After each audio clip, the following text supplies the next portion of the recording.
Now a Senate hearing on the rising rate of financial fraud during the economic recession. We'll hear about government efforts to stop various crimes, including work-at-home scams, check cashing scams, and credit counseling fraud.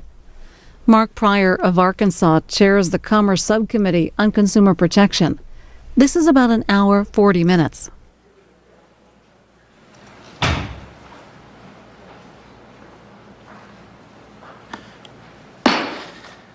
I call this hearing of the Consumer Protection, Product Safety, and Insurance Subcommittee of the Senate Committee on Commerce, Science, and Transportation to order. I want to welcome all of our witnesses today and thank you all for your testimony and your efforts in being here today.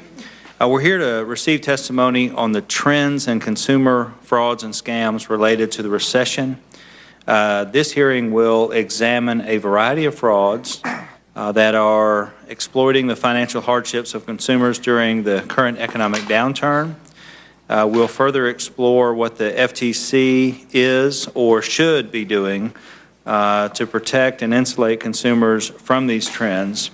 For the last several financial quarters, I've noticed an increase in the press reports on organized consumer fraud scams as the recession has deepened.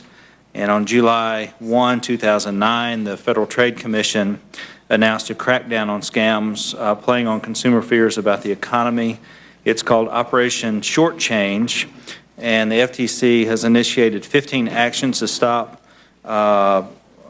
consumer fraud, such as get-rich-quick and easy debt relief schemes. The FTC partnered with the Department of Justice, which initiated 44 actions, 13 states, and the District of Columbia.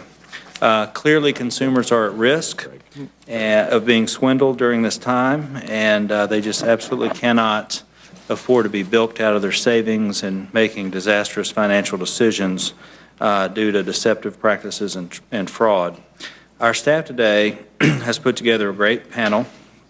We have the Attorney General of the state of Missouri, Chris Costner, and Chris is one of the great leaders in consumer protection from around the country. And General Costner, it's great to have you here today, and thank you.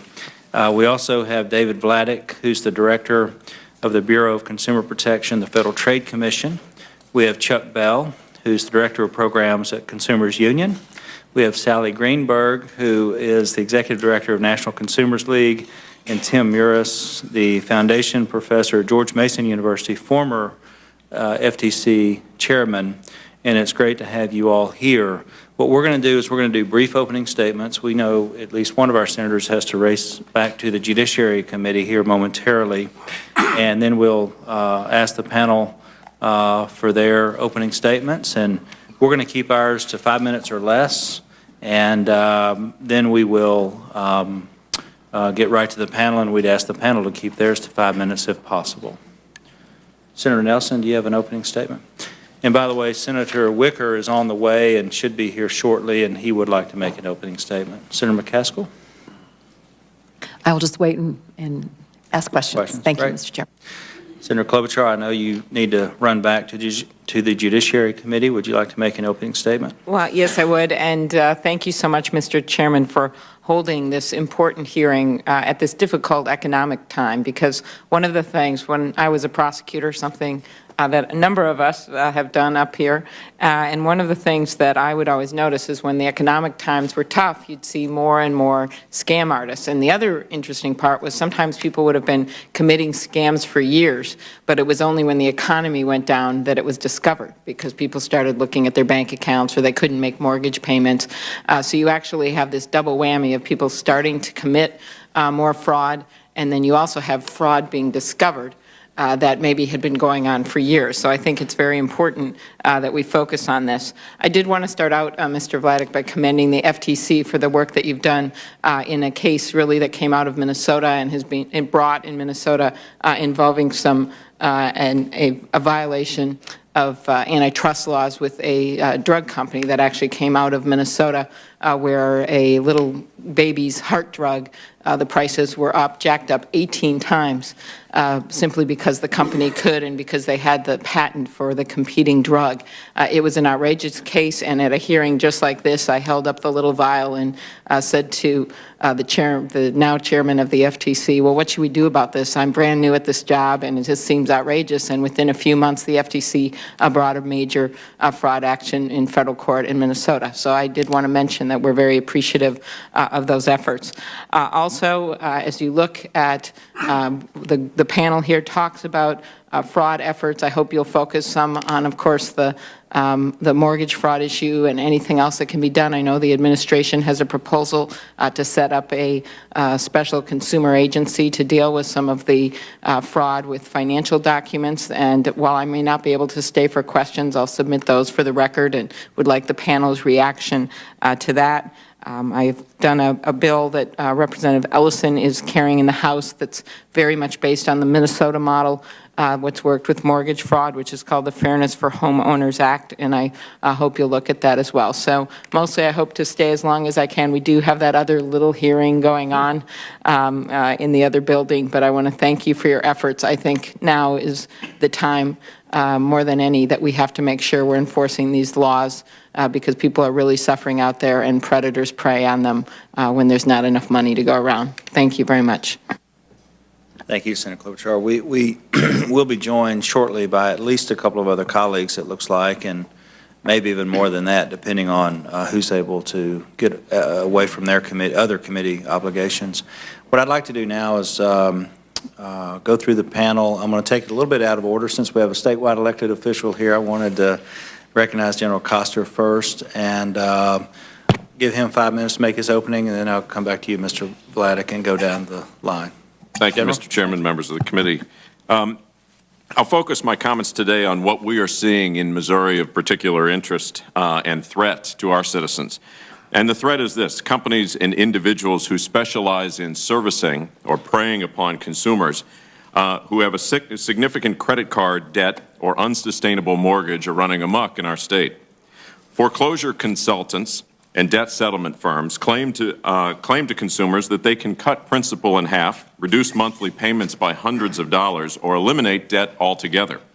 And they claim that this process can be virtually pain-free. All that's required of a consumer is a few $1,000s in upfront fees so that the companies may utilize their special expertise. Consumers in our state are led to believe these settlement companies know the secrets of negotiating away a consumer's debt. Unfortunately, the real secret here is that these companies are offering services that consumers can largely do for themselves, or that nonprofit counselors will perform for a free or modest fee. Moreover, one of the primary strategies relied upon by these debt settlement and mortgage companies is to convince consumers to stop payments altogether and to stop communications with his or her creditors, which of course leads to long-term damage to the consumer's credit rating and hundreds, if not thousands of dollars in additional debt and fees. In the end, to the extent these companies provide any service at all, debt settlement and mortgage modification companies often offer a service that leaves consumers no better off than where the consumer started. Real people are being harmed by these companies. In Missouri, our complaint unit has seen a sharp increase in the volume of complaints related to foreclosure rescue scams. In 2007 and 2008 combined, our office had a total of 25 complaints. However, in just the first 6 months of 2009, we've already received more than 3 times as many complaints as we saw in 2007 and 2008 combined. For debt settlement complaints, there has been a similar spike. Consumers are being lured by these debt settlement companies and foreclosure consultants by outrageously deceptive advertising techniques, including techniques that seek to co-opt the authority of the federal government. Tens of thousands of direct mail pieces are being distributed that purport to distribute money from the Economic Stimulus Act of 2008. These advertisements typically are replete with federal seals from the Department of Housing and Urban Development or the Federal Housing Administration, and logos that generally appear to be from the federal government. Eagles and flags abound on these advertisements. Unfortunately, too many consumers are being fooled by this, and those that are fooled are in the most desperate financial straits. Where do we go from here? I would raise for your committee's consideration the following ideas. First, most attorney generals would, I believe, support a federal ban on upfront fees related to mortgage rescue and debt settlement firms. In Missouri, we've seen so many examples of settlement companies that either never earn the fees that they charge upfront or simply pocket the upfront fee and disappear altogether. Second, do not shy away from applying the same upfront fee restrictions to lawyers and law firms who specialize in debt settlement work, although a caveat may need to be drawn around certain bankruptcy court practices. What is good for the goose is ultimately good for the gander. Third, I would continue to provide the FTC with additional tools against settlement companies that claim the imprimatur of the federal government. The use of government symbols and logos in ads, the strong inference that these solicitations are coming from HUD or from the Federal Housing Administration, or the claim that the solicitation has been sent directly as a result of the Economic Stimulus Act should be stopped. These advertisements are gross deceptions and should be punished as such. Finally, continue to restrict advertisements and solicitations around reverse mortgages and particularly sale-leaseback arrangements. In Missouri, advertisements for these products are increasingly frequent and increasingly bold. I encourage the committee to consider bright-line enforcement measures, and I thank you for your time today. Thank you, General. Next, we'll have David Vladeck, Director of Bureau of Consumer Protection, Federal Trade Commission. Mr. Vladeck. Good morning, Chairman Pryor, Ranking Member Wicker, and members of the subcommittee. I'm David Vladeck. I'm the new Director of the Bureau of Consumer Protection at the Federal Trade Commission. I appreciate the opportunity to appear before you this morning. We are doing what we can to protect consumers from fraud during this economic downturn. I want to make clear that although the written testimony that we've submitted reflects the views of the Commission, my oral remarks and any remarks I make in response to questions set forth my own views and are not necessarily those of the Commission. The story nationwide is no different than the one in Missouri. Rising unemployment, shrinking credit, record-setting foreclosures, and disappearing retirement accounts are causing tremendous anxiety among American consumers about their ability to make ends meet. The downturn in the economy has had a severe impact on American consumers. The unemployment rate now hovers around 10%, and the national foreclosure rate is now over 12%. To con artists, today's challenging economy presents a golden opportunity to exploit consumers' fears and bilk them out of money. The FTC is moving aggressively to stop them. For instance, as General Koster mentioned, the troubling economic times have given rise to unscrupulous home rescue companies preying those at risk of losing their homes through foreclosure. In the last year alone, the FTC has brought 14 cases to protect consumers from mortgage, loan modification, and foreclosure rescue scams. There is more to come. We are stepping up our efforts to enforce the law against opportunists victimizing people facing foreclosure. Tomorrow, the FTC will announce another sweep in addition to Operation Short Change. This one focusing in part on mortgage rescue scams in a coordinated federal and state law enforcement effort. The FTC's mission goes beyond foreclosure fraud. Thousands of people have been swindled out of millions of dollars by scammers exploiting the economic downturn. Their scams promise jobs, access to free government money, or the chance to earn money working from home. These promises deliver nothing. They raise people's hopes and then drive them deeper into the hole. 2 weeks ago, as the chairman mentioned, we announced Operation Short Change, a law enforcement sweep we undertook along with the Department of Justice in 14 states, including, I'm proud to say, the state of Missouri, involving over 120 law enforcement actions nationwide. The FTC filed 15 cases against scams that preyed on the unemployed, scams that exploited the entrepreneurial spirit of individuals looking to start their own businesses, scams that used the false promise of free government grants, and scams that promised to deliver much-needed credit or debt relief, but instead delivered more debt. The perpetrators of these frauds used the telephone, the internet, the television and print ads to deceive people about what they could do for them, what doors they could open, and how much they could make. And they did it by extracting money from their consumers' accounts in a variety of ways. I want to give you just 3 examples of what we have alleged in some of our complaints. Job Safety USA promised jobs hunters maintenance and cleaning jobs, but it was the defendants who took the consumers to the cleaners, tricking them to pay about $100 for a credential that would entitle them to a job. But the credential was a sham and the jobs did not exist. Grants for You Now seized on the stimulus package as the basis of its economic model. It promised access to or expertise in getting free government grants to pay personal expenses. It lied, plain and simple. I assure you there is no free government stimulus money to pay down personal debts or to remodel homes.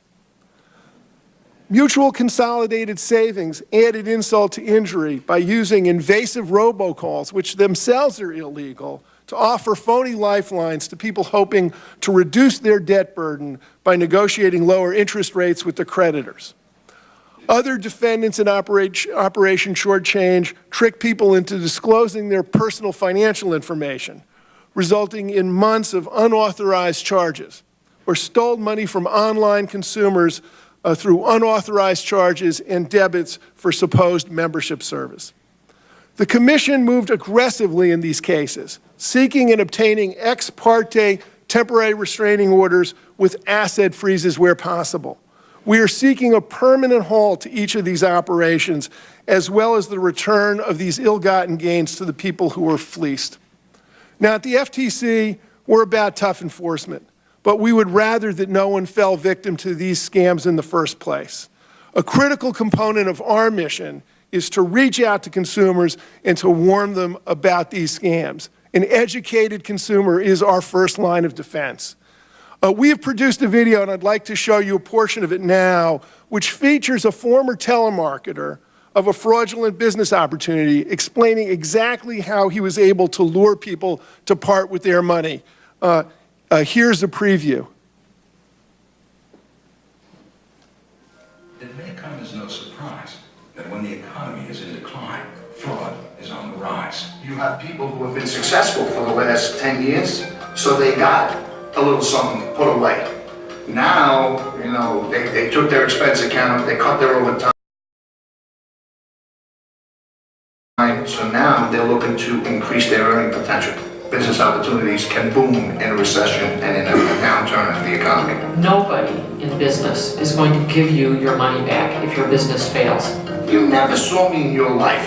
You saw a commercial on TV, you got on the phone with me, you spoke to me for 10 seconds, I gave you some names to call, and I gave you some things to look up. You called me back 3 days later, and you wrote me a check for $50,000. Does that sound a little screwed up? People want to believe that there is some opportunity that they can invest in that will guarantee that they will have financial success. There is no such thing. There just is no sure deal. None. The best advice I can give to anybody who's looking to purchase a business opportunity or purchase any investment over the phone is fast no's and slow yeses. Period, the end. Fast no's and slow yeses. I should point out that Mr. Vitale was convicted and spent over 3 years in jail for his telemarketing fraud. We're grateful to the committee for its continued support of our work and our mission. We're doing the best we can with the tools that are available to us.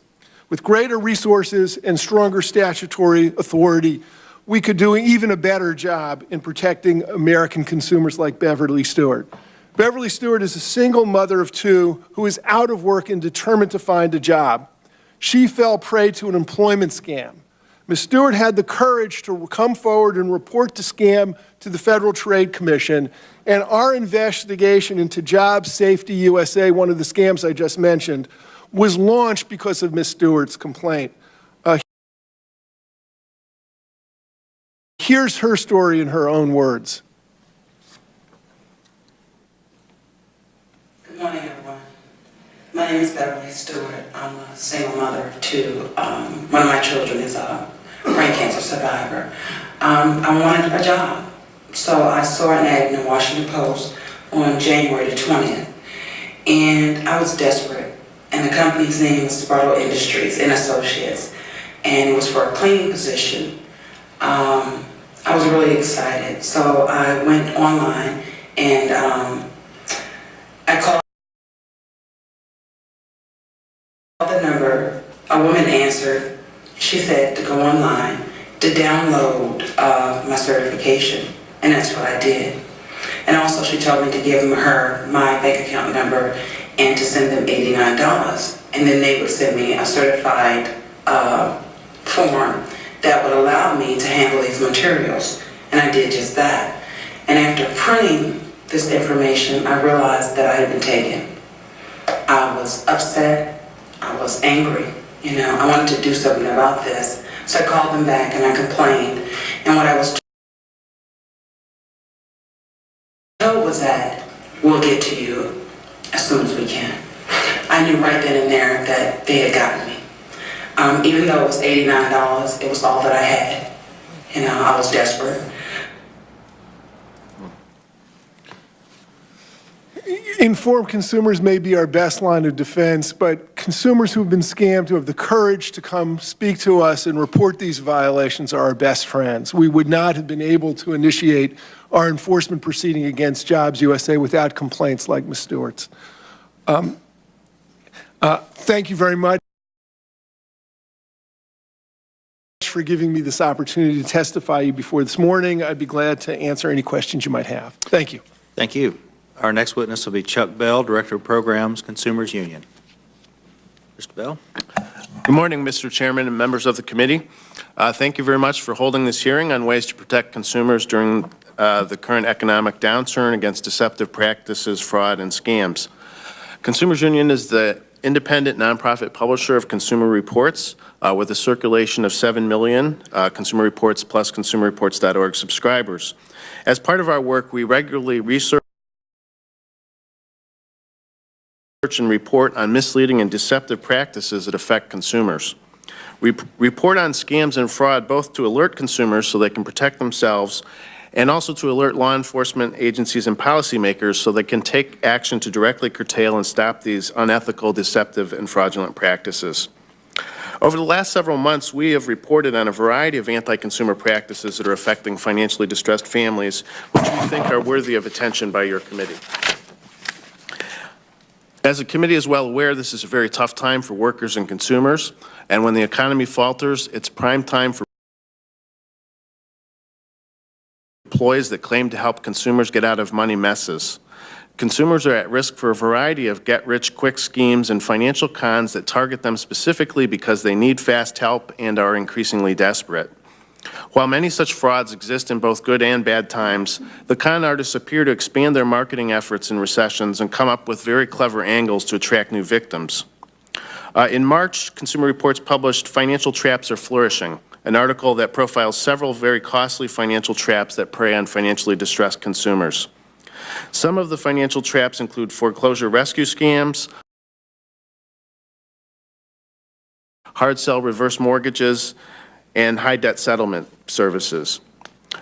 Briefly, the foreclosure rescue scams, we profiled an Illinois family who lost their home when a company promising loan modification and rescue services left them high and dry after receiving an upfront fee of $1,347.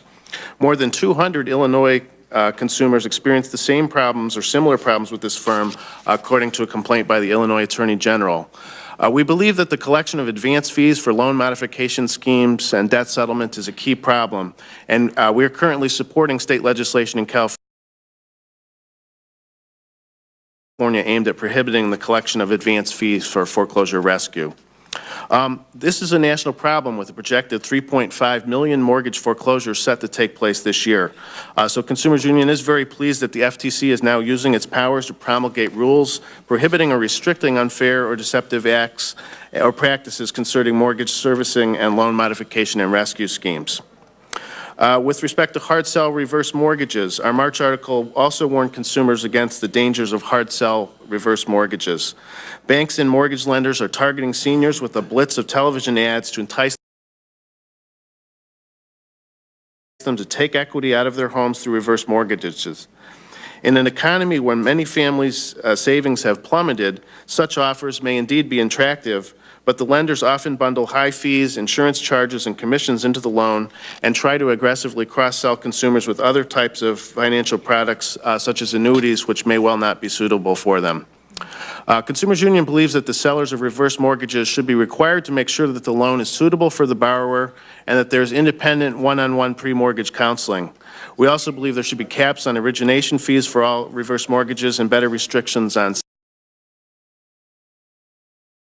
sales practices. We commend Senator Claire McCaskill, who's proposed legislation in this area aimed at preventing fraud in reverse mortgages and requiring that ads for government-backed mortgages present a balanced view of their risks and benefits. High-fee debt settlement. We profiled a family ensnared by a company offering these services who collected the fees but provided no significant services. This industry, as we heard earlier, has expanded rapidly as consumer debt has grown and changes in federal laws made it very difficult to file for personal bankruptcy. Attorney generals in New York and Texas have filed suit against debt settlement companies for failing to provide services to customers. We believe that the FTC should ban the charging of advance fees in debt settlements and cap fees based solely on a low percentage of the amount of which the debt is actually and permanently reduced below the amount owed when the debt settlement contract was first signed. In addition, we believe all of these financial problems could be dramatically reduced if Congress will pass legislation to create a Consumer Financial Protection Agency, which would meet a critical public need for stronger consumer protection and financial services, both by more carefully reviewing the financial products that are offered and strengthening enforcement in response to consumer problems and complaints. In recent months, Consumer Reports and other consumer protection officials have also warned about a range of other recession-related internet scams related to employment and work. And these include job search services, unemployment benefits scams, work-at-home schemes, and websites that promise access to government grants. We very much appreciate the efforts of the FTC and other consumer watchdog groups and regulators to shut down such practices. We would also encourage media and internet companies that accept advertising to carefully scrutinize the advertisements that make unsupported promises and take advantage of financially stressed consumers, or ads that make unethical or questionable claims. We believe that as a matter of corporate responsibility, companies that accept advertising should not be setting consumers up for financial heartbreak. The diverse financial come-ons and rip-offs described here today come in a variety of forms and permutations and unfortunately don't lend themselves to a one-size-fits-all silver bullet solution. However, we believe that everyone across the board needs to do more, starting with the consumer, who has to be ever on their guard, very skeptical of offers of financial help and extra income, and particularly when those offers come from businesses they don't know or have an unfamiliar track record. We also think businesses should exercise more corporate responsibility, and they should redesign or withdraw products with high fees or financial traps built into them. We think it's also a critical time to provide generous resources to our state and federal regulators so that they can step up the enforcement of companies that deceive and defraud consumers. Our public agencies are on the front line of fighting these practices, and they should impose sharp civil and criminal penalties for companies that violate the law. We would also urge state and federal policymakers to consider new consumer protections against unfair and deceptive practices. Economic fraud has a high financial and personal cost for consumers, and it could undermine public confidence in the marketplace and a renewed economy. We hope our nation will lift up our financially distressed families and not push them down with deceptive practices and drive them further into debt. Thank you very much, and I look forward to answering any questions. Thank you. Next is Sally Greenberg, Executive Director of the National Consumers League. Thank you, Senator Pryor.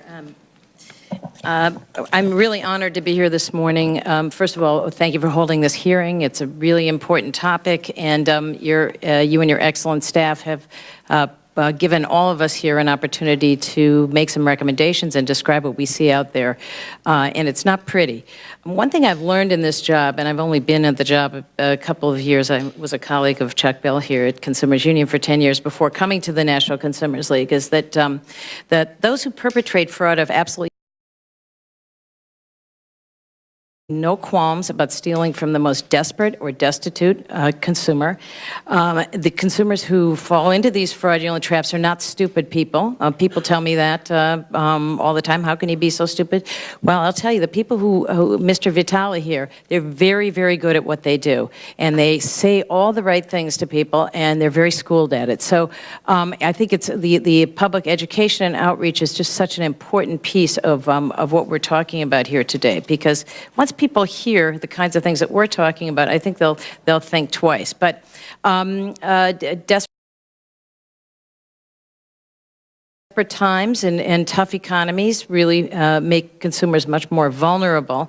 We have certainly found that at the National Consumers League Fraud Center.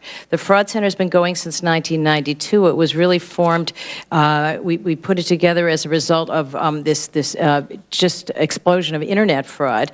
And what we saw in the last 6 months at the Fraud Center, in the first 6 months of 2009, were 6,800 reports of fraud directly from consumers.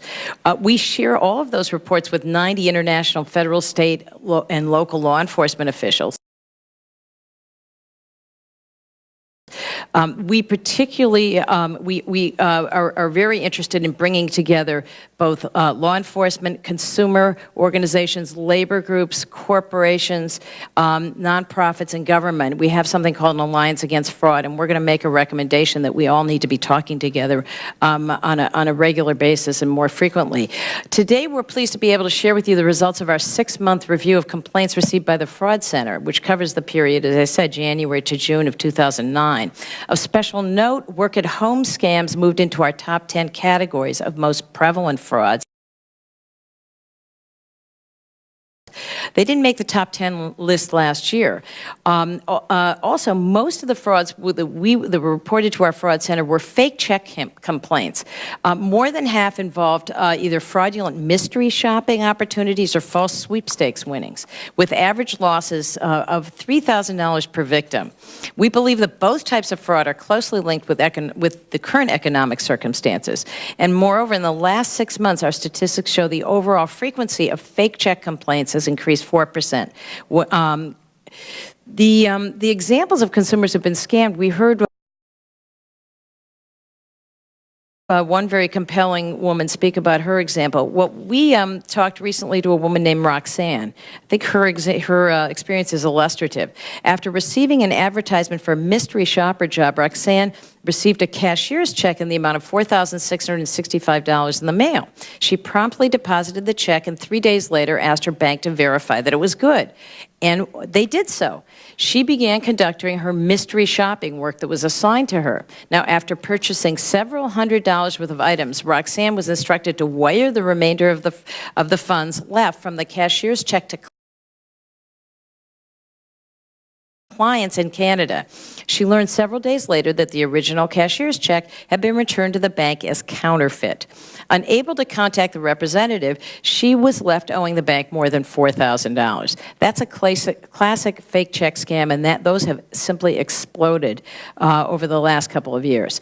Her case illustrates that the worsening economy has caused increased consumer interest in supplementing their declining incomes with work-from-home scams, and she's certainly not alone. We conducted a survey in February of this year and found that 31% of respondents were more likely to consider starting a home-based business due to the worsening economic climate. That same survey found that 33% of respondents were unable to detect a pyramid scheme when it was described to them. And this trend was particularly pronounced among African Americans, Hispanics, and low-income consumers.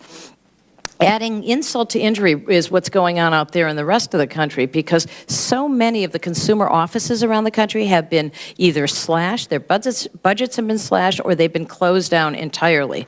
From Florida to Wisconsin to Nevada to California, these offices are going without directors, and these offices are really the boots on the ground protection that consumers have. Now, we're making 5 recommendations in our testimony. The first is in support of the great work the FTC is doing now. We want to point out the FTC staff is only 63% of the size it was in 1979, and we want to ask you, as members of Congress, to give the FTC and other federal agencies the resources they need to do the job that so badly needs being done with the kind of outreach that we saw here this morning. We would also like consumers to have the access to the FTC's Consumer Sentinel database so they can quickly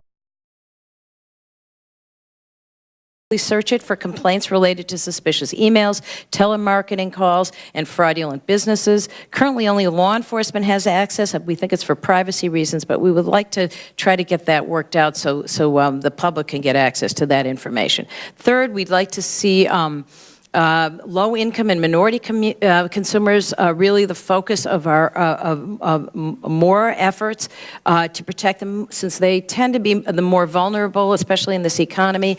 And we make some suggestions about reaching out to those who've applied for unemployment benefits.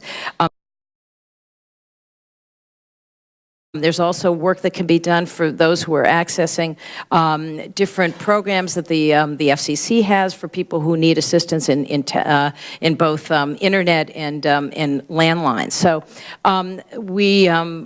with financial support from Congress, we also would like to ask that the FTC create a grant program for organizations from state and local government and nonprofits to help fund innovative consumer fraud projects. And lastly, we would like to see, as I noted before, more coordination with all the federal agencies that do the kind of work that all of us here at the table do. We think there should be a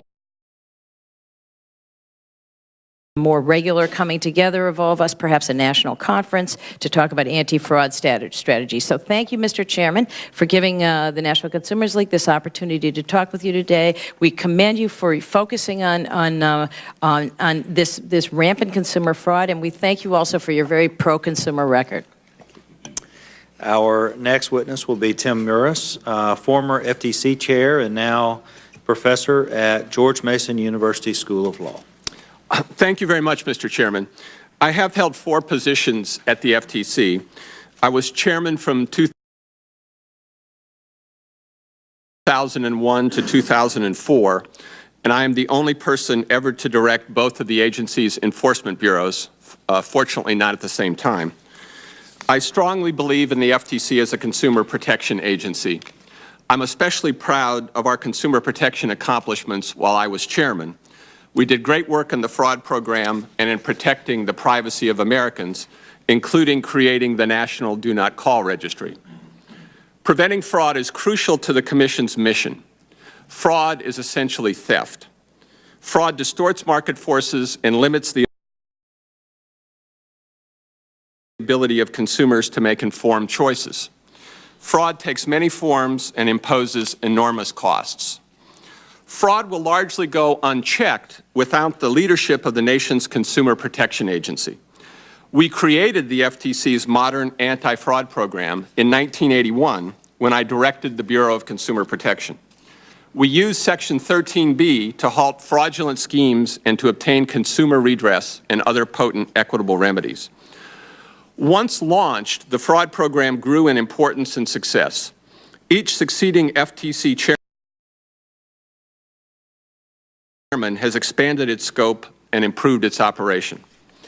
While I was chairman, we greatly increased cooperation with criminal authorities, helping put bad actors in jail. Further, we expanded the FTC's consumer protection efforts to Spanish-language media. When I arrived, the FTC directed very little attention to marketing that appeared in any language other than English. We corrected the problem, and that effort continues. I want to personally thank Senator Nelson, his staff and the Florida delegation helped us a lot with that effort. The fraud program is at the heart of what I believe is the FTC's proper role. In America, we use markets to organize our economy. Consumers derive vast economic benefits over the long term from these markets. Consumer protection policy, in turn, can have profound effects, both for good and ill, on these markets. The FTC and other public authorities operate against a backdrop of important consumer protection institutions, most notably the market and private common law.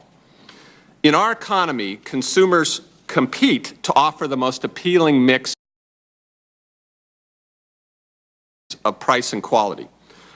But when competition alone cannot punish or deter seller dishonesty, the common law provides basic rules of the road, such as don't lie to your customers and keep your contractual promises. Notwithstanding the strengths of the common law, sometimes, as when court enforcement is not feasible, private law just doesn't work. When market forces are inefficient and the common private law is ineffective, a public agency, such as the Federal Trade Commission, can help preserve competition and protect consumers. Thus, the FTC has a crucial role as an umpire in our economy, but it is not and should not be a star player. Let me make a closely related point. As this committee considers the Commission's tools to attack fraud, there are proposals to expand the FTC's rulemaking authority. Although many do not think of them as such, the common law principles I just discussed are rules, providing a crucial part of the institutional framework that helps our market economy function to protect consumers. In most circumstances, these common law rules provide both clear guidance to the business community and an adequate basis for FTC enforcement. Although common law rules do not provide for civil penalties, there is no need for such penalties to combat fraud. The FTC already has the authority to get the money through Section 13B, as I just discussed, and the limit is the amount of money available, not any lack of authority. Moreover, rules seeking to address fraudulent practices often are very difficult to write. By their nature, rules must apply to legitimate actors. Remedies and approaches that are appropriate for bad actors can be extremely burdensome when applied to legitimate businesses. And there is simply no straightforward way to write a rule against fraud. Rulemaking should not be a substantial component of FTC consumer protection. The agency went down this road once before with disastrous consequences. In the 1970s, the Commission embarked on a vast enterprise to transform the American economy. In 15 months, the Commission proposed 15 rules, usually without a clear theory of why there was a law violation, and at best, a shaky empirical foundation. As it did before, the FTC will fail if it seeks to become the second most powerful legislature in Washington. The procedures currently required for rules force the Commission to be clear about its theories and focus its evidence on the key questions. The ability of rulemaking participants to designate disputed factual issues and cross-examine witnesses on those issues is very useful in testing the Commission's theories. Properly focused, so-called Magnuson-Moss procedures are workable. They help the Commission create clear, targeted rules aimed at bad actors without harming legitimate businesses and consumers. I would like to discuss briefly a final issue. From personal experience, those with whom we worked in attorneys general offices across America are diligent and professional. Nevertheless, recent problems have arisen in a few states involving the outsourcing of enforcement. Some want to grant state attorneys general greater authority to enforce federal regulations. If you in Congress choose to extend such authority, you should add safeguards so that the authority is exercised in a uniform, transparent, and impartial manner. Thank you very much, Mr. Chairman. I would be glad, and members of the committee, I would be glad to answer any questions. Thank you. Again, I want to thank the panel for all of their testimony today and your hard work and your just the fact that you're here right now. Mr. Vladeck, let me start with you, and let me just ask about Operation Shortchange. I think you covered some of this in your opening statement, but tell the subcommittee here what prompted you all to do Operation Shortchange. And I know it's still fairly new, but your sense of how it's working so far. Let me start by explaining the genesis of these kinds of sweeps. We want to target our enforcement efforts, particularly these kinds of economic downturn-related enforcement cases, to those who are the most vulnerable. And Operation Shortchange focused on those kinds of frauds that tend to affect the most vulnerable among us. The poor, the elderly, those deeply in debt. And so we focused on 5 areas: phony income-generating opportunities, job placement scams, the one that entrapped Beverly Stewart, government grant scams, the stimulus package grants that General Koster talked about in his opening statement, credit-related scams, and mortgage loan modification scams. This was a coordinated effort with our partners in the states and with the Department of Justice. And so our aim was to try to send a signal as loudly and as clearly as we could that we intend to target these kinds of scams going forward, and in part to generate some publicity because I think, as Sally Greenberg mentioned, consumer education is a vital part of our enforcement effort. We need to get the word out to the American people that these scam artists are trying to pick their pocket. And so that was the genesis of the sweep, and that's why it had the focus that it did. And again, I know it's fairly early in the process, but so far, as I understand it, there's been several TROs and things like that going on around the country. Can you give us just a quick status? I know it's still a fairly new effort. In most of the cases in which a defendant has appeared, we've obtained preliminary injunctive relief. That is, we've gotten a TRO preventing the scam from moving forward. In many of the cases as well, we've gotten an asset freeze. So we've grabbed whatever money there is. Hopefully, at some point, we'll be able to use that money to return the money that's been taken from consumers to the consumers. And consumer redress, getting money back to consumers who've been scammed, is an integral part of our enforcement efforts. I don't have the statistics ready, but I think that of the 15 cases that we brought, we've gotten preliminary relief in virtually all of them. And I know that when you take on an effort like this, you have to coordinate with DOJ, and they have an important piece of this, as well as the states. They have an important piece of it. How is, from your experience, how is that coordination going between various federal and state agencies? I would say that it is going well, but we need to do better. Our job is sort of a biblical one. We need to take the resources we have and multiply them. And the way to do that is through strategic partnerships, both within the federal establishment, strengthening our ties to the Department of Justice, with other agencies that have an enforcement role, the Postal Service, the Food and Drug Administration on some of these health scams, with HHS, their Office of Aging. So we need to strengthen those partnerships. We need to strengthen our partnerships with the state attorney generals. We're delighted that we were able to work with the Missouri AG's office in our Operation Shortchange. The sweep that will be announced tomorrow will reflect very close ties with the California AG's office and with county offices within California, other states. And we need to do a better job reaching out to the legal services providers who are often on the front lines of this. I mean, they're part of the team here in terms of combating fraud. We do not have at the moment, I don't think, adequate ties to legal services providers, and we will be reaching out to them. And then there are local law enforcement agencies around the country, county attorneys' offices, and so forth, that are involved in consumer protection efforts. We need to reach them as well. We now distribute our materials, our publications, to over 10,000 organizations, from state attorney generals to counties to extension service programs. We need to do more. Thank you.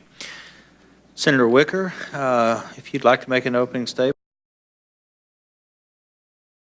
that would be great with the subcommittee, or if you just want to dive into questions. Thank you, Mr. Chairman. I think I will ask unanimous consent to enter my opening statement in the record.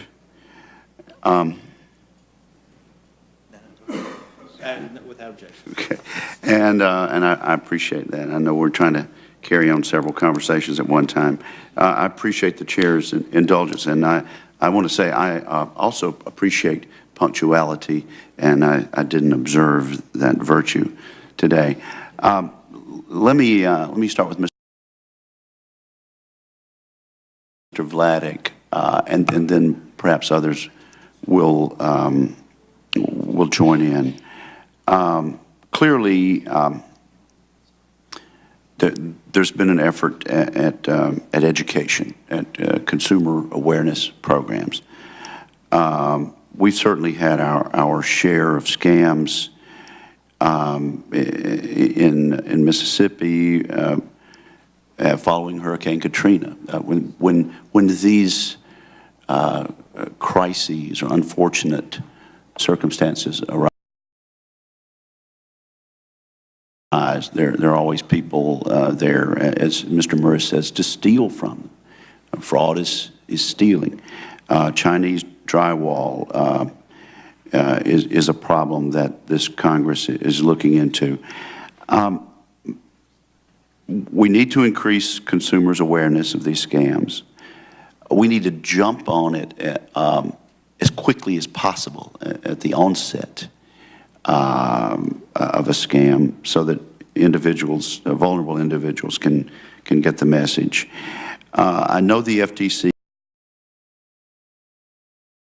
and consumer groups are working to get messages out, but how do we review education programs to see which ones are working? I mean, something might look good to me on television, and it might make sense to someone who looks at this issue every day. But how do we determine best practices for effectively educating consumers, and how do we measure effective education? I'll start with you, Mr.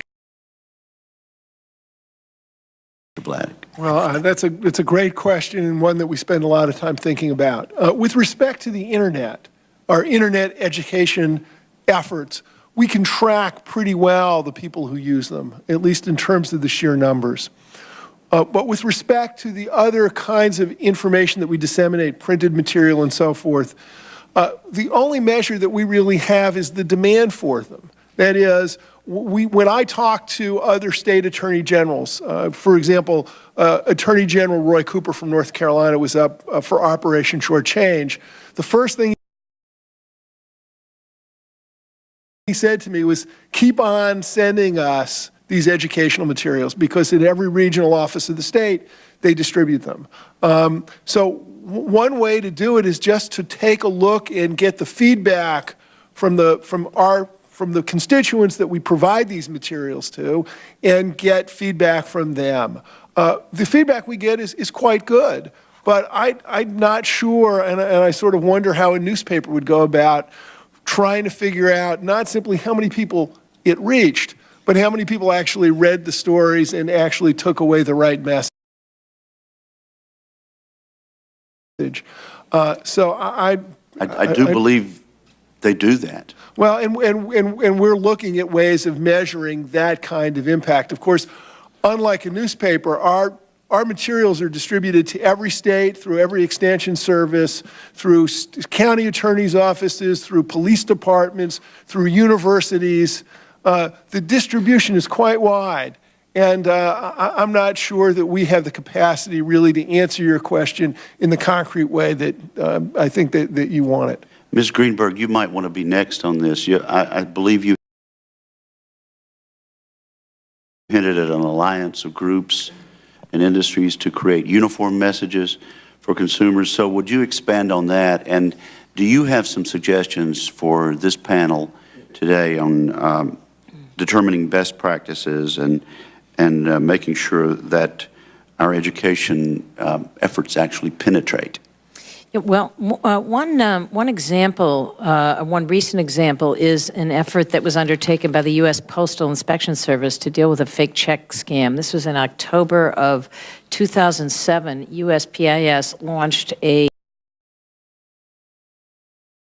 $12 million, I believe was the figure, outreach campaign that involved a very sophisticated series of advertisements, and it really penetrated the airwaves, and it turned out it was, I think they found it was quite successful, and as colleagues of ours and people that we work with at American Express said that they saw the number of fake check problems and complaints go down significantly during the course of this campaign. And it was advertisements. It was like you take a Vitali guy and you have an actor play this guy, and they were doing role playing. So he would go in, sit down at a let's say on a bus and say, "Hey, would you like to write me a check for $50,000?" The person says, "Of course not." So it's that sort of thing. And they says, "Well, why would you do it in any other context?" And it was a very focused, and I think I'm sure the FTC was involved in the fake check campaign, as were a number of other federal agencies. So what we're talking about is money, a sophisticated media outreach using Web 2.0 efforts, new media efforts, all the Facebook and Twitter tools that we have. It takes money, and it takes a really focused effort. But I think, the kind of work that David Vladeck is doing at the FTC really makes a big difference. I saw an FTC person on CNN. That gets out, she's in the room, a lawyer, and she was talking about don't fall for it. I mean, these kinds of outreach efforts are really, really effective. But if we put the money there, I think that we can make a dent. Mr. Vladeck, was the FTC involved with the Postal Service in that specific instance? I'm not certain, but I'll get back to you on that. Thank you. Thank you. Thank you. And next we have Senator Bill Nelson. And Bill has a very important Finance Committee hearing to get to, and to demonstrate his commitment to consumer protection, he stayed in order to ask questions. Thank you for being here. Thank you, Mr. Chairman. The purpose of this hearing is to see if the United States government is protecting this consumer in these down times. The FTC labors under a very cumbersome rulemaking process, so that you attack a lot of the problem after the fact that the scam has occurred. So, Mr. Vladeck, what are we going to do to get these rules in place so that everybody knows if you cross that line, immediately you jump on them? Well, since 1947, the standard way federal agencies make rules is under the Administrative Procedure Act. It sets forth a notice and comment system that provides the public an opportunity to weigh in and provides for judicial review at the end of the process. The FTC, by and large, may not use that ordinary mainstream rulemaking process to issue its rules. We are saddled with a very cumbersome rulemaking process. So are you saying that you can't adopt bright line rules that when they cross that threshold, you can jump them? We can adopt those rules 5, 6 years down the road. We cannot use that rulemaking process in a situation like this to respond quickly to emerging problems in the economy. So is the FTC impotent to attack these scams? No male is ever going to use that word, Senator. We are hobbled because instead of using rulemaking, we have to proceed case by case. And so, well, obviously it isn't working. What do you think, Mr. Murs? Well, I could not disagree more with the premise of Mr. Vladeck. These people are crooks. We already have rules against their behavior. And what we need is strong, aggressive enforcement. The FTC, in 1 year when I was chairman, we got over $900 million back for consumers. We worked with criminal authorities, and the Commission works to this day and has put hundreds of people in jail. Rules are distractions. Let me tell you what happened in the 70s. The FTC tried to compete with you and indeed be a legislative body. That doesn't work. The FTC had 5 unelected officials. The rulemaking procedures that Mr. Vladeck discusses are procedures that were put in place by this Congress, by a previous Congress, because the FTC's jurisdiction is so broad. Rather than wasting their time writing rules, which would apply to legitimate as well as illegitimate businesses, in the fraud area, the Commission needs to do what it's doing, which is going after the bad actors. I believe it can do more. But a final point is, when Congress, another committee, and then the Congress passed a reauthorization of the Fair Credit Reporting Act, we asked for one rule. The Congress gave us something like 15 or 16. The people who worked on those rules got taken away from working on cases. And I do believe the FTC needs adequate resources, but you just can't go out and hire people. You need to train them. You need to work with them. So I believe the rulemaking effort is a distraction. You should retain the FTC's current rulemaking authority. Well, Mr. Chairman, if any other questions from me would be superfluous. I think we've seen there's an inability of the system to react to a circumstance to try to hit it off in the first place. May I respond briefly to Mr. Murs? We are currently working on 2 rules pursuant to APA procedures because Congress is authorized to do this. These are in the mortgage rescue, mortgage foreclosure rules. We do not have parallel authority for debt. We are doing debt workshops. We are looking at debt issues, but it would have been helpful to be able to jump on some of these issues more quickly with rulemaking authority. Mr. Murs is right in one sense. Rules take time. They can be distractions. You have to be strategic about the rules that you want to issue. Everyone learned the lesson of the 70s. I don't think this commission wants to be a junior legislature.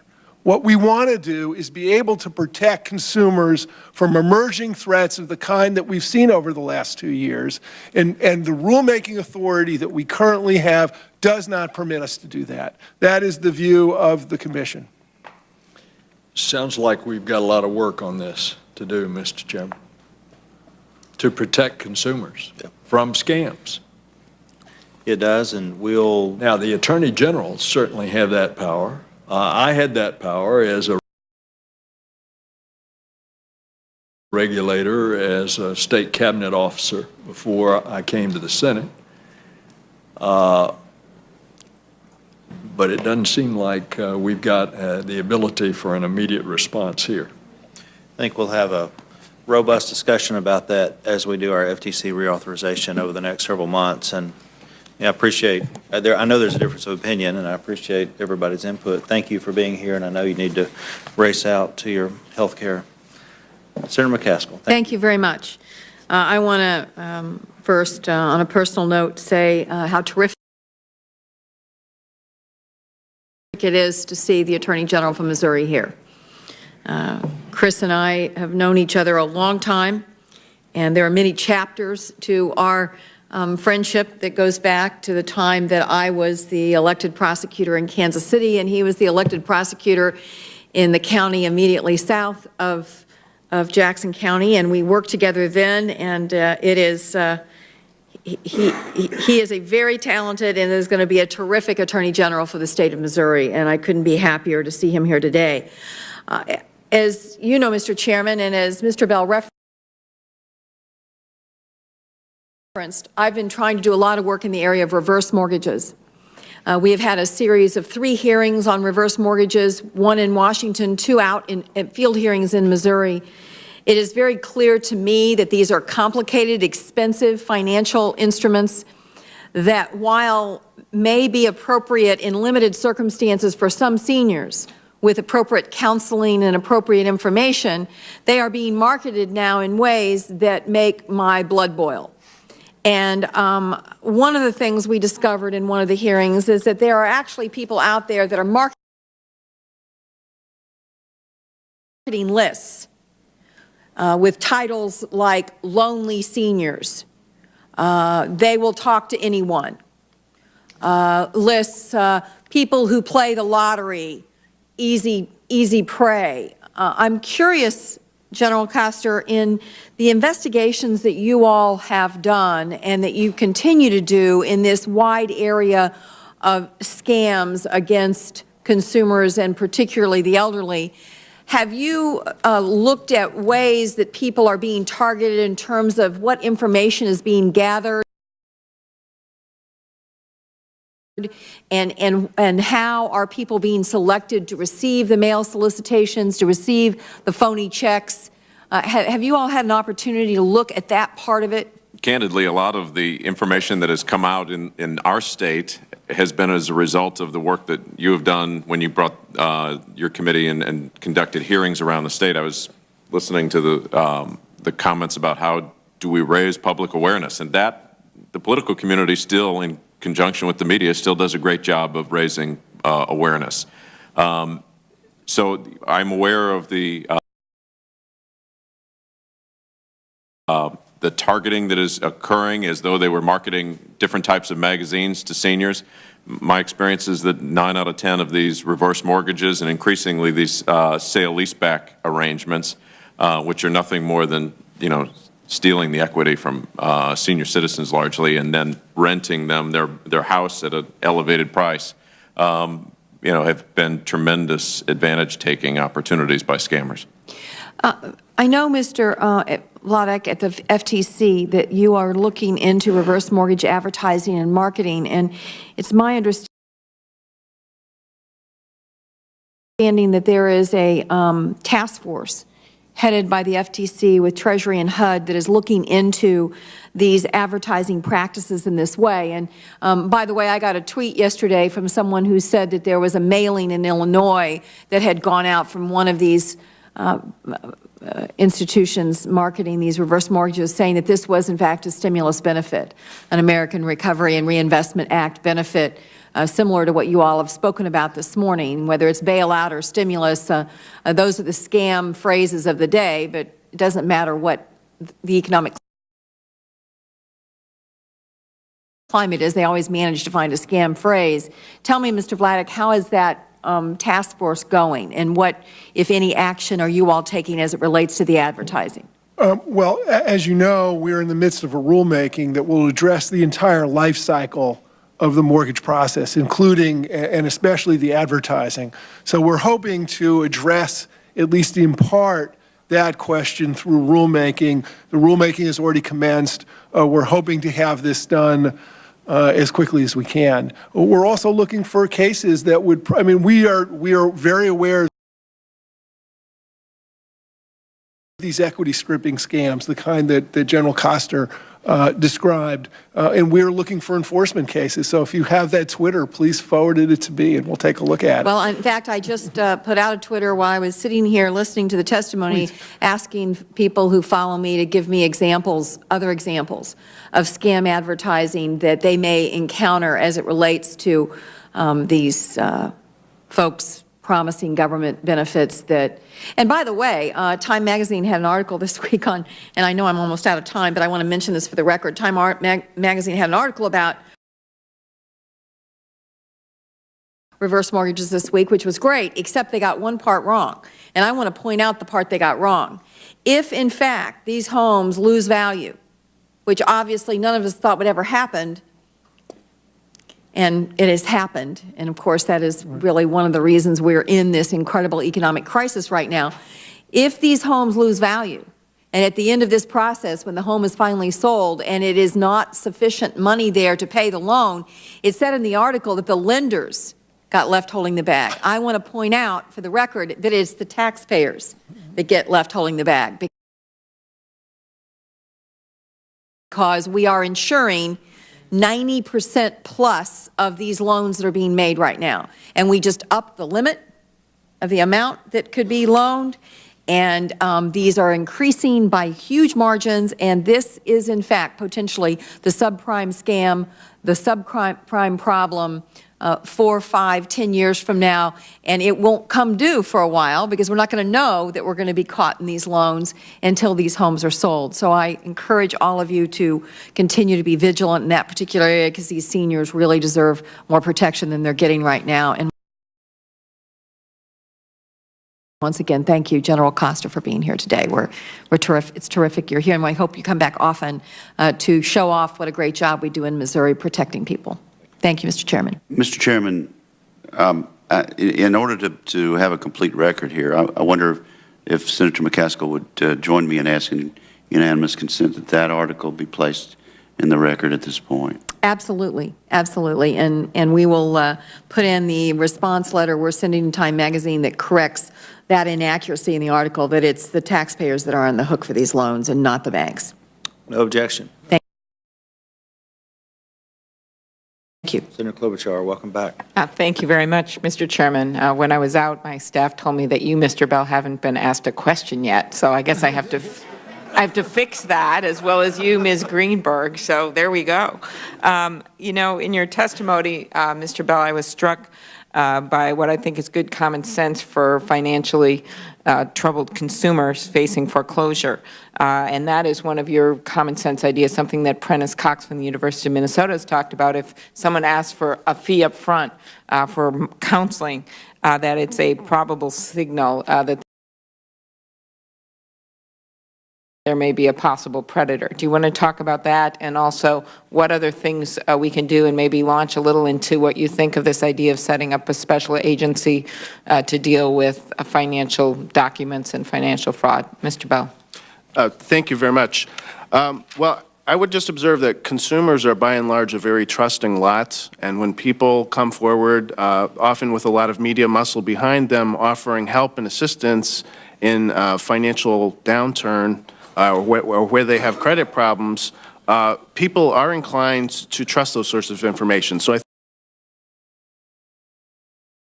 think it's a big job for us to teach consumers to be more skeptical, to not sign contracts or other agreements without seeking independent sources of information. One thing that we do have a lot of in this country are nonprofits, mortgage counseling, financial counseling agencies, and also HUD foreclosure counseling centers. We would urge consumers to avail themselves of those sources of independent information and counseling, and not just believe what salespeople are telling them. I've also raised the issue of media responsibility in my testimony. I do believe that an awful lot of money is being invested in both television and internet commercials to try to promote services that are questionable, including many services that charge advance fees for debt settlement or foreclosure rescue. We have heard from a lot of enforcement officials on the ground in states like California that an advance fee is almost a sure indicator of a scam or a service that may be suspect.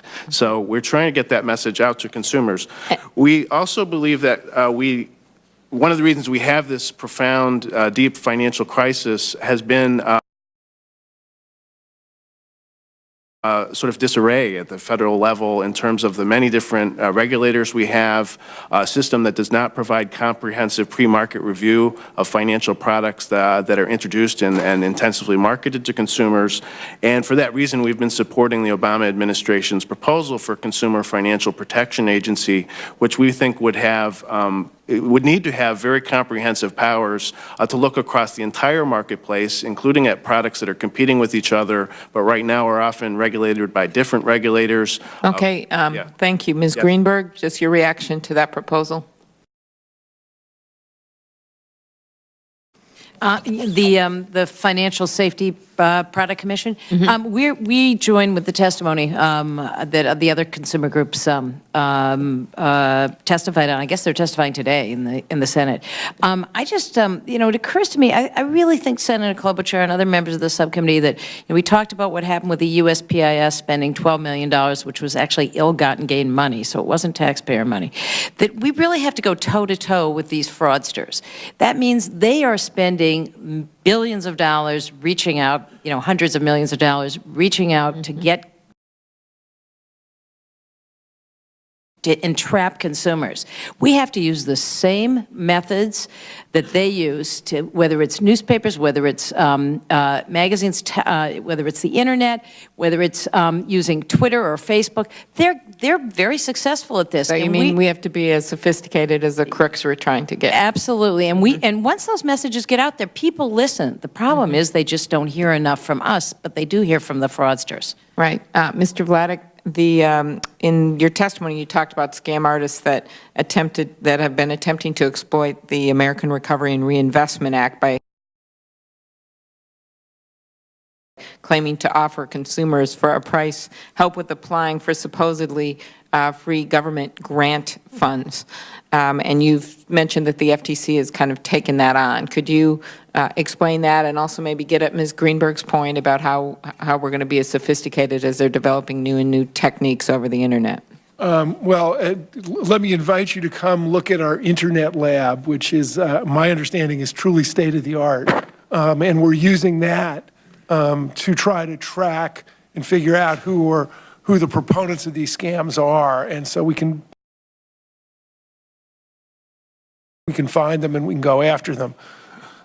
As you know, the stimulus money is like honey to scam artists.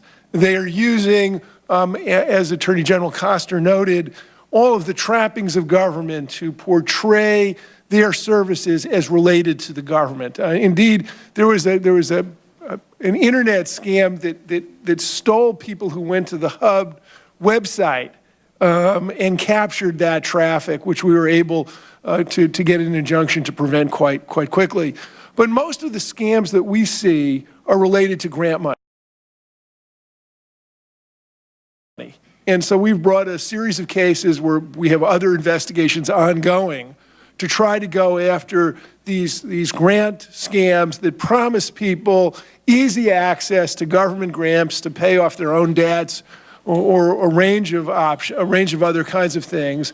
And we've been very successful so far in stopping some of the big ones. But it's like playing whack-a-mole. We go after some of the big ones, another one of these scams emerge. And as long as there's this talk of the government stimulus money, I think we're going to be in the business of going after these scam artists. Okay. Thank you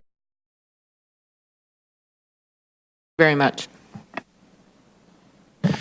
Thank you.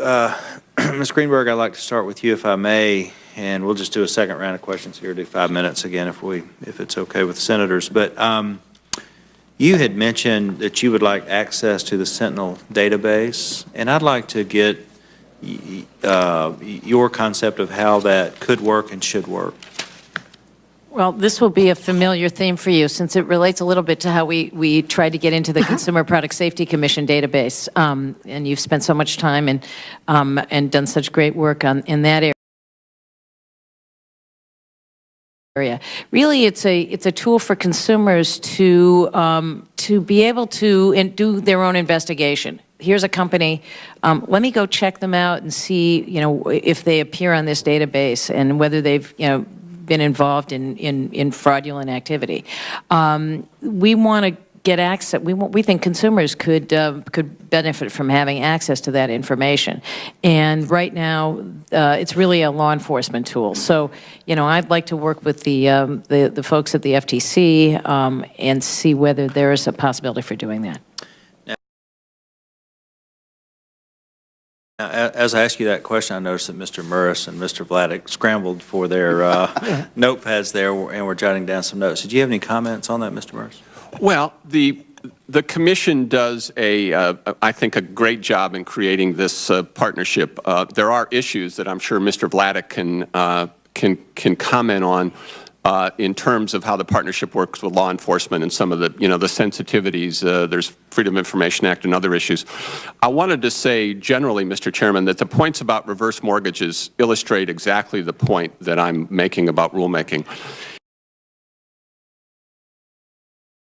If there are indeed, I don't know the subject matter, but if there are indeed crooks, the Commission needs to get out and deal with those crooks now, and rulemaking is a distraction. If there are legitimate reverse mortgage businesses, the Commission will have a great deal of difficulty drafting a rule to separate the two. A final brief comment. The Commission had a business opportunities rule. There are 14 million people in all your district, Mary Kay, Amway, Avon, and the Commission thought it was writing a rule about fraud. It turned out to be writing a rule that would have put many of these people out of business, and the Commission, of course, has retreated from that.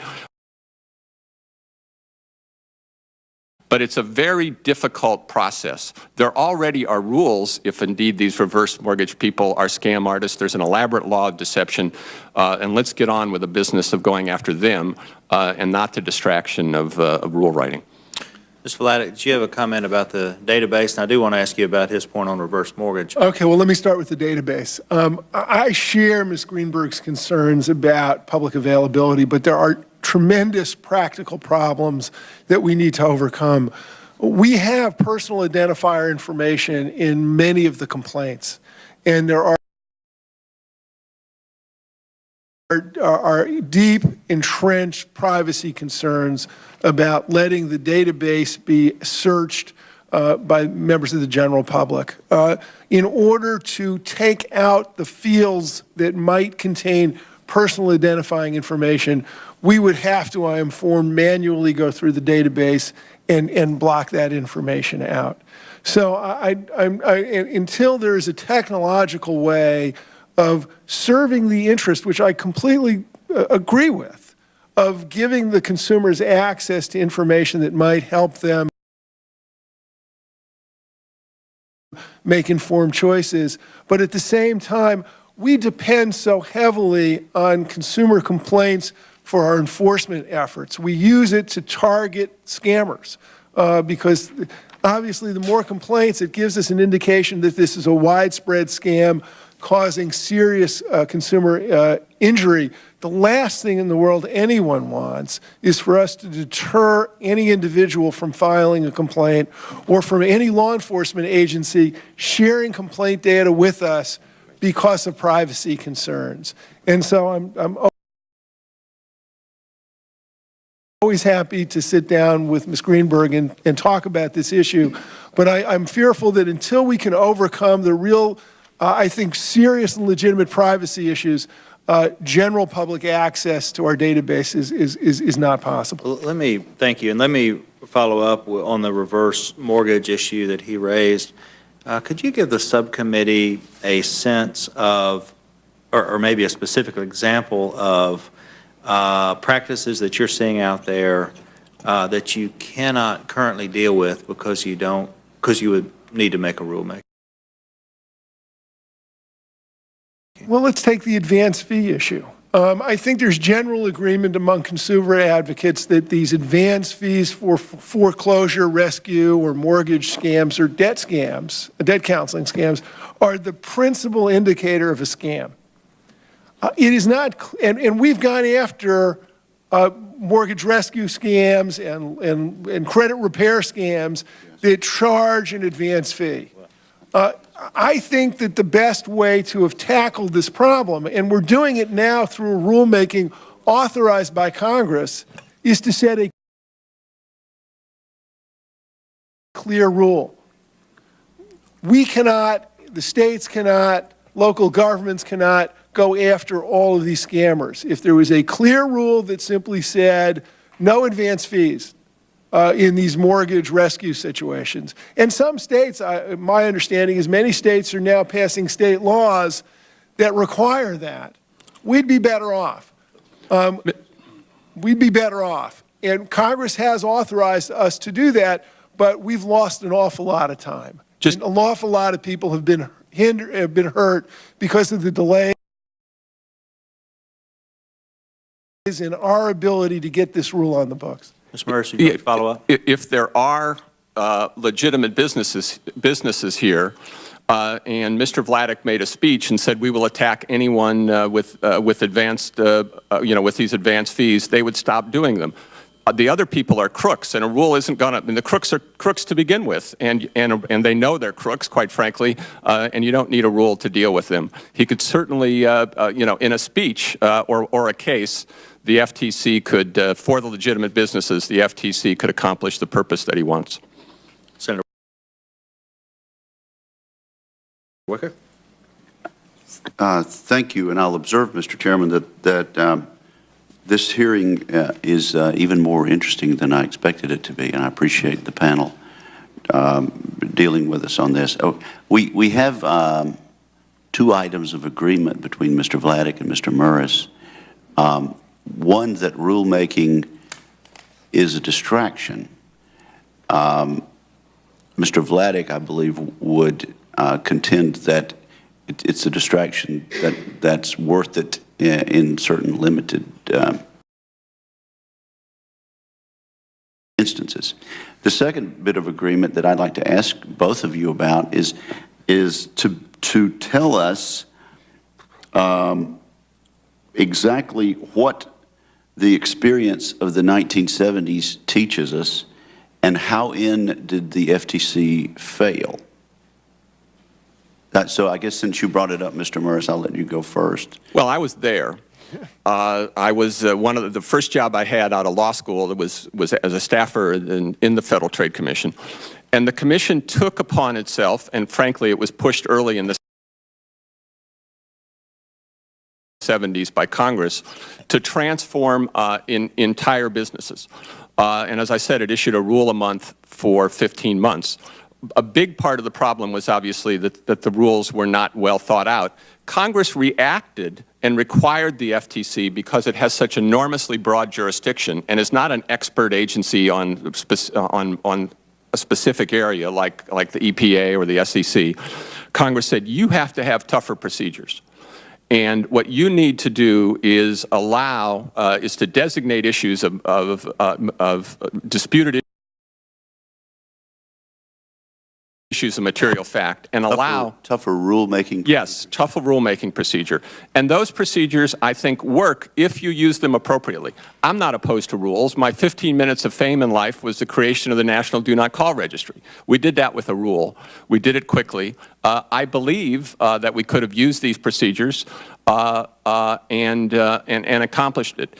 A problem is, if you go ahead with this reauthorization and it passes the Congress, I predict, and I suspect that you all may try to stop some of this, but I predict that it will be like the FACT Act, the Fair Credit Reporting Reauthorization. It will come with a request for the Commission to do a dozen rules. And that would be an enormous distraction and disservice to American consumers. Why did Congress react? Were they hearing from the people? Well, Congress reacted because, for a variety of reasons, because the FTC was doing so much and because the FTC's jurisdiction is so broad. Again, if you take the EPA or you take the SEC or you take the FCC, they're expert agencies over a relatively narrow agency. The FTC is an expert, but it's an expert on consumer protection and how to interpret advertising and how to go after fraud.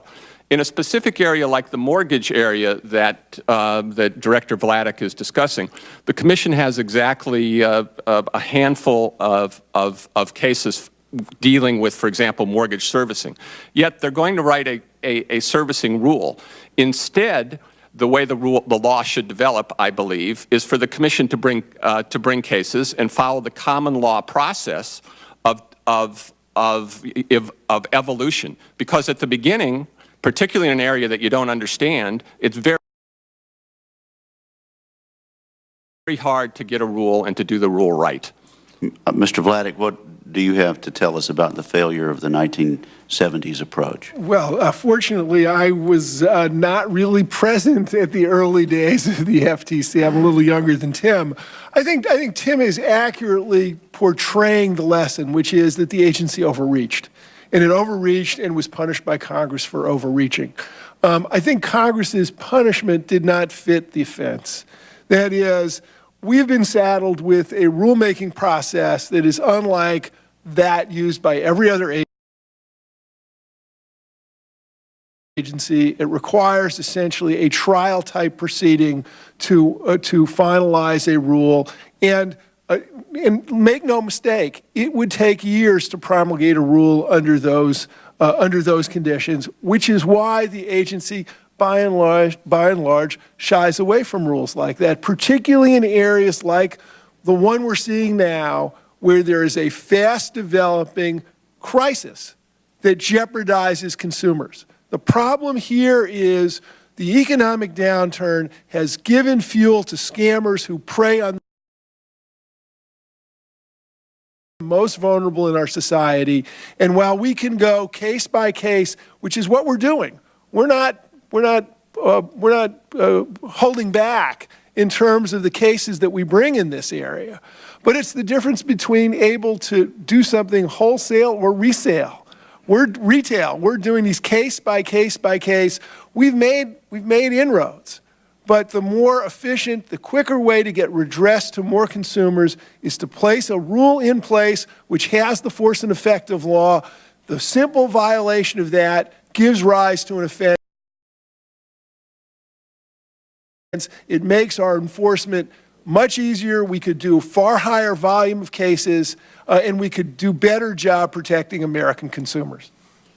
Mr. Morris, during your term as chairman, did you have any difficulty bringing enforcement actions against scammers? Were you limited in your ability to protect consumers from fraudulent activities? Absolutely not. 2 points. These scammers are already violating rules.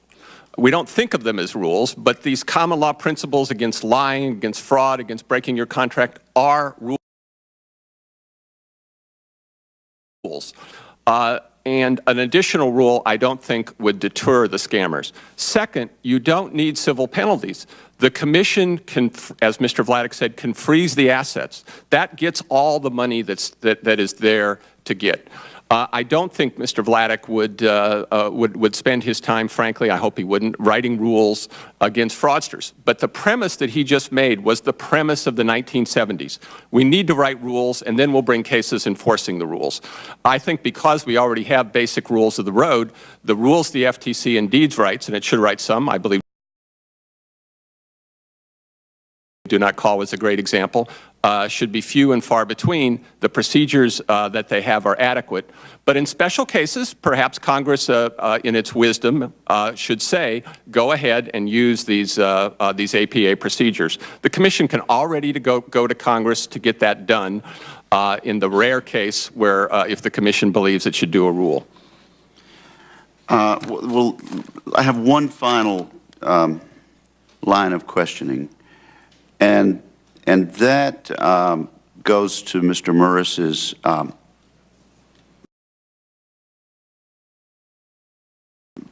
point with regard to private attorneys, to attorneys general enforcing state laws. We know that some of these attorneys general turn around then and hire private attorneys to litigate claims. Mr. Morris, clearly you are fearful that further expansion of this authority presents problems. How has the practice by state attorneys general to retain private attorneys affected the implementation of federal law? And what needs to be done to ensure that enforcement in this regard is consistent and fair? And then, Mr. Koster, as Attorney General, I'd like for you to weigh in on responding to Mr. Morris's point there. Well, let's be clear what we're discussing. First of all, I'm not discussing the day-to-day work of the attorneys general with their own staff. My experience has been spectacular. I could talk for days about the excellent cooperation in antitrust and consumer protection. We're talking about a problem that has arisen recently in a few states with the outsourcing of litigation responsibilities, particularly coupled with contingent fee contracts and some of them to significant campaign contributors. I think that's a very dangerous situation, and if Congress, if you indeed increase the authority of state attorneys general to enforce federal laws, you should put in place guidelines for transparency, fairness in dealing with outsourcing. That's what I'm suggesting. Mr. Koster. I've agreed with everything Professor Morris has said today, with the exception, perhaps, of this point. The reality is that General Cuomo in New York is a different type of Attorney General because he has so much more power than the rest of us have out in the states. I have 17 lawyers in my consumer division. He is able in New York to take on the kinds of cases that you probably think that every Attorney General in the country can take on just by, flipping on a switch in their AG's office. In many of these cases, the scope of the litigation is so large that to ask 2 or 3 $42,000 a year attorneys in the Midwest to take on an auction rate securities case against Merrill Lynch or another large investment bank is nearly impossible. And so whether there are a variety of types of consumer cases that are sort of outside the scope of what we've been discussing here today, which are smaller type cases, but the auction rate security cases around the country are just as much a consumer case as these one-off reverse mortgage cases that affect smaller consumers. Having a position of strength where you can release power into the litigation marketplace and accomplish larger consumer ends, I think is something that the local political process should be allowed to work itself through, and it would be ill-advised for Congress to constrain. Even in regard to transparency and this specific issue of large contingency fees to campaign contributors, you would rather the Congress be hands-off there and allow each state to make those decisions? Speaking for my own state, I believe that a transparent request for proposal process should always be utilized with regard to the awarding of contracts. But the local political process does tend to work its way through these issues, and politicians who give contracts to political friends without an RFP will have to answer for those actions when it comes time for elections. And finally, and the chair has been indulgent. Ms. Greenberg mentioned that the FTC staff has been reduced in real numbers. Mr. Morris, did you preside over that? And are you saying that we don't necessarily need to fund the staff back up to the 100% level that we had years ago without adequate training? Well, here's the problem of the 70s. Congress gave the Commission so many resources so fast that the supervisors could not adequately control, and you created individual fiefdoms of people who were essentially on their own. I supported an increase in resources when I was chairman. We increased from 1,000 to something, I think now it's about 1,100. You've got to recognize that in normal times, the Commission will lose something like 100, with that 1,100, will lose something like 100 a year. And that means you've got to hire a lot of people just to stay still. So I'm not opposed to adequate resources or measured increases, but I think to repeat in the 70s and throw a bunch of money at the Commission would be a mistake. Something that needs to happen, and something we did and do not call was a great boon to this, we've talked a lot about Consumer Sentinel. We completely rebuilt Consumer Sentinel, spent a lot of money to do that, money that we got from Congress.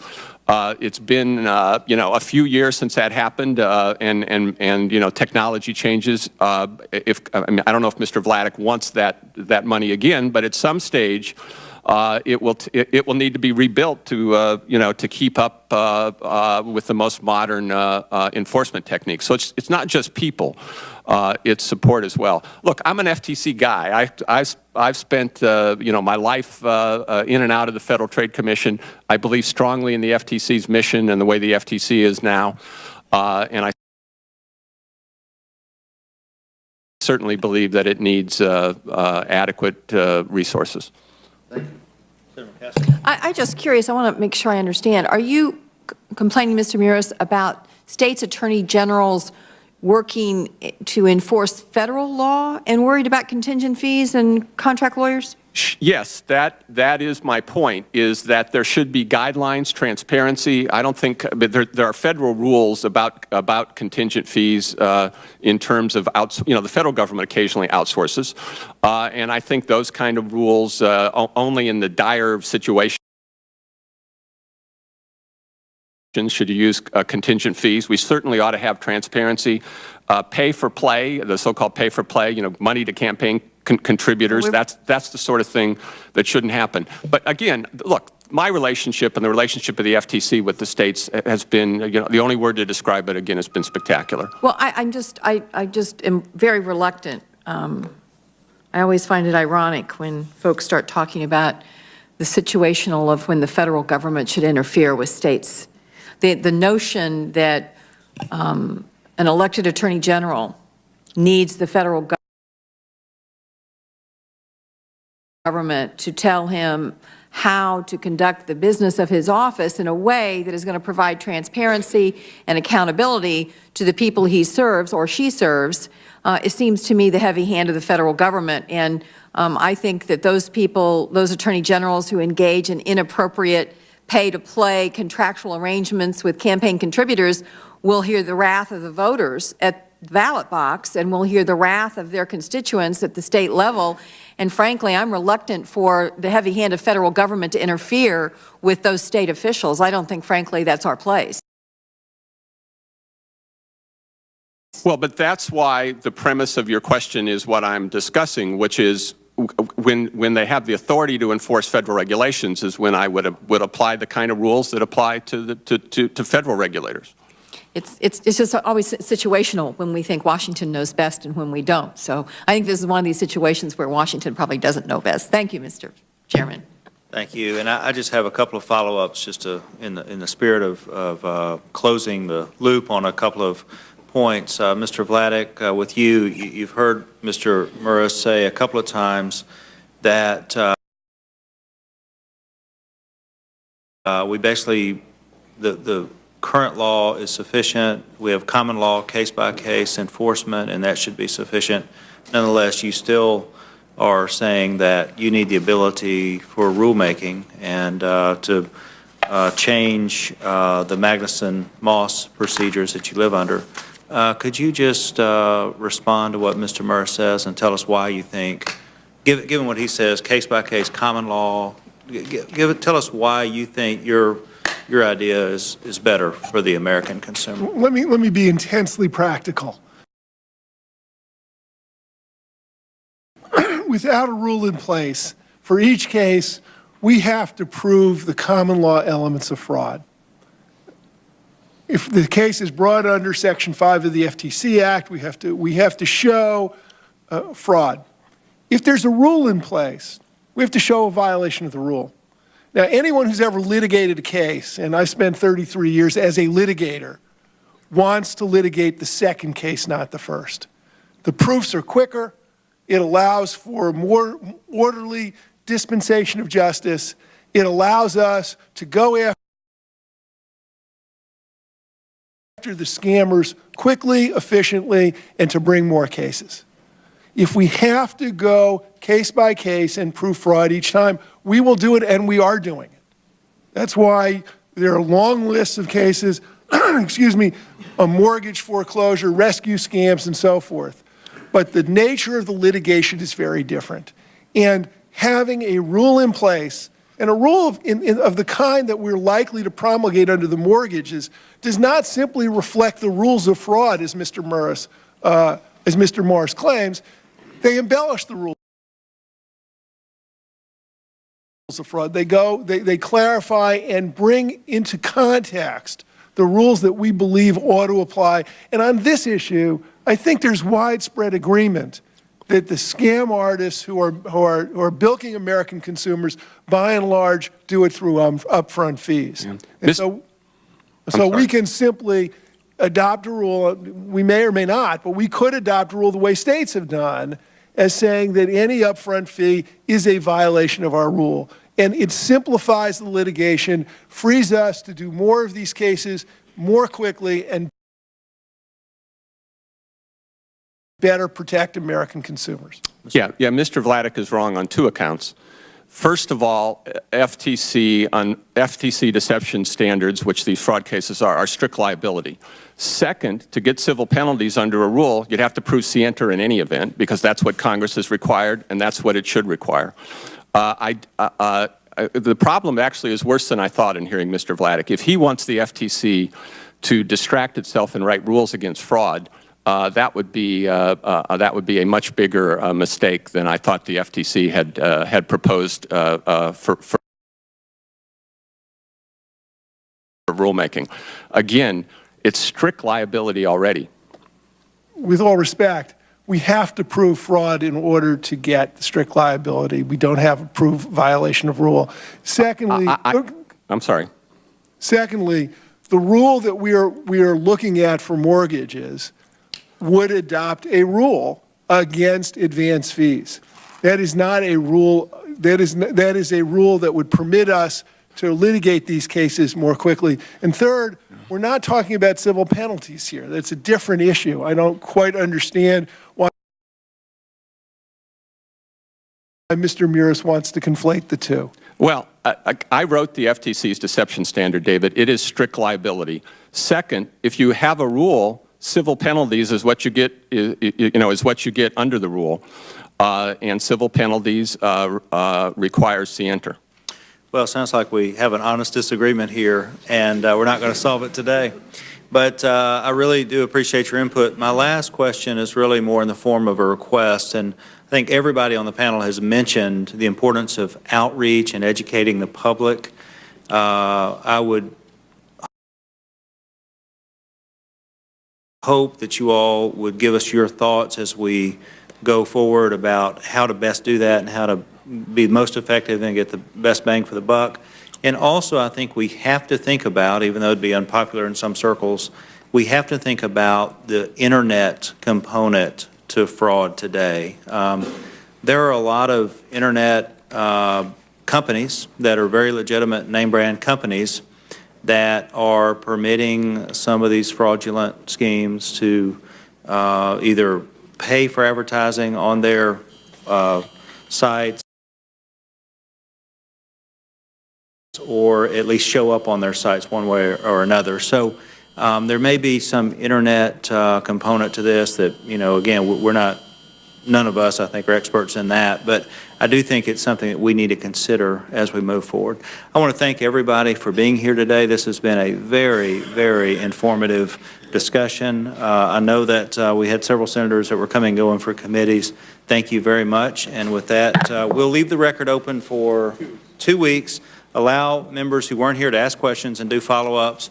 Appreciate your responses on those. We'll adjourn. Thank you.